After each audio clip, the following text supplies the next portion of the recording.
రాష్ట్ర వ్యాప్తంగా ఎన్నికలు సజావుగా ముగిసినప్పటికీ వేములవాడ మండలం నాగయ్యపల్లి గ్రామంలో అర్ధరాత్రి అవాంఛనీయ సంఘటన చోటు చేసుకుంది.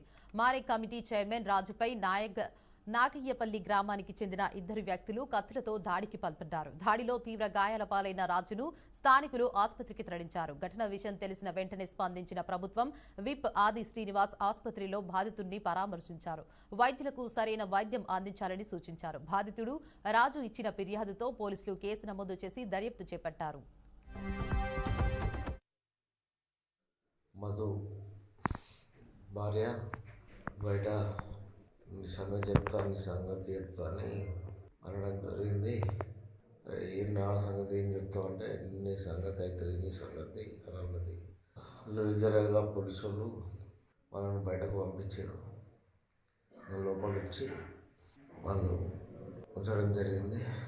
తర్వాత నాగపల్లి పోషపల్లి ర్యాలీలో పాల్గొనడం జరిగినాక మా ఉప సర్పంచ్ ఎందుకైనా వినోద్ ఇంటికి మేము పోయి అక్కడ దావత్లో పాల్గొని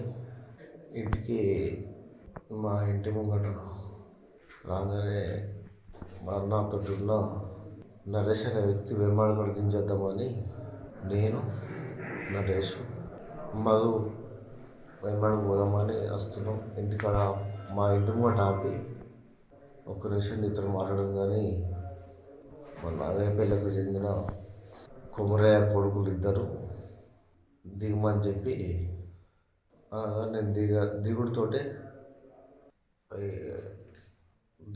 కత్తి తోటి వేయడం జరిగింది. నేను అరుస్తూ పెట్టి మేము ముగ్గురం దిగుడుతోటే వాళ్ళు ఉరికిరు.